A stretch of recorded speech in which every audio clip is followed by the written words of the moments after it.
Can you give us your name and why you're here today? Sure. My name is Grant Wilson. I am a U.S. Marine Corps veteran, 10 years. And I'm down here today because I feel it's important to come stand shoulder to shoulder with other people who feel the same way I feel. And because we're here to make a very clear statement to the government and to everybody else in our country that we feel that the activities and things that are being done are wholly and completely unacceptable. There is a deep and intense emotional anger over what's been happening, and more than anything else, the mistreatment of our World War II veterans I find to be wholly and completely unacceptable. It's an atrocity. You've got individuals who are literally dying by more than 1,000 a day, and they come here one time, finally, to get a chance to stand at a memorial where we as a nation finally recognize and give them the respect that they have earned, and they're turned away. I find that to be, borderline criminal, and without a doubt, wholly and completely morally unacceptable. And so I feel it is a requirement. It's compulsive for any of us who know what's going on, who are aware. And to be honest, it's a requirement for all Americans, whether they realize it or not, to come down here and say that to the government and let them know exactly what we think and what we feel. They need to realize that they work for us, they're elected, and we are a constitutional representative government, right? So, a constitutional republic. So they represent us, but they have to remember and respect the Constitution. And I was talking to some of the park police, and that's what I stressed to them. They have to remember that they took an oath to the Constitution, and it doesn't matter whether or not they were giving an order. Their responsibilities are to support and defend the Constitution, and that's it. As far as I'm concerned, there's two sides of a coin. There's the military on one side and the police on the other. And it's together we keep everybody safe. So I consider you guys to be, two sides of one coin, and I was one side of that, and I still am in my heart. And so to see individuals out here, because every day you have to put on a uniform, every day you have to come out here, and it's a choice. And in doing that, in making that choice, you're choosing to support something that we all agreed is unacceptable and we wouldn't support. And if we turn around and say, look, Mr. President, you got a job to do. I respect the office, if nothing else, but I can't do these things you're asking us to do. Help us find something that we can do, because I can't do that. And if they push the subject, I'm sorry, I've got to take these things off and I will find a new job.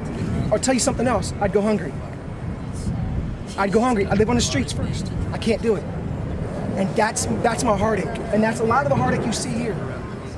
It's true, it's not malicious, and I don't hate any of you, neither one of you, right? But my heart's broken because you made the choice. It kills me, it eats me up inside. Especially you're a Marine. And I was told to do certain things when I was in the Marines, and nothing on this scale. But when I turned around and told my boss I couldn't do it, all hell broke loose. But that went away real quick, right? And I didn't get a good fitness report out of it, but I slept well. Now I can't speak to what the challenge you have, because you guys lose your job. I get that. Would I choose to give up my job? And everything else falls second. And the other thing is to remind them that they have a moral obligation. It doesn't matter how good and how moral their work was yesterday. If today they're being told to do something that is wholly and completely immoral, they have a responsibility to themselves and to the rest of us to say, no, I won't do that. I can't do that. And if it means my job, so be it. And I understand. I can't say specifically what's bad. I can't even go into that because of my position. Fair enough. Trust me when I say, yeah. But I would say to you this: when you look down and you ignore everything else, and you focus on your moral compass, and you focus on what God tells us in our soul is right, and you align yourself with what is right, and you look up whatever that decision is, and the consequences be damned. What was your response you got from them when you told them that?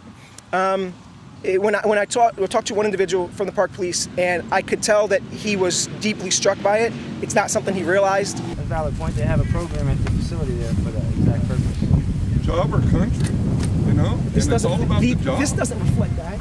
There's nobody here doing harm. You know what? I've come out here after the rallies for other organizations, and the place is wrecked. I've come out here for conservative rallies, and afterward, the place is clean. You'll see people go, hey brother, you dropped some trash here. Oh, my bad, I'll pick that up. I didn't drop this trash, but I'll pick it up. Because that's the nature of the people here. And for this kind of response to those kind of people, that's absolutely not appropriate.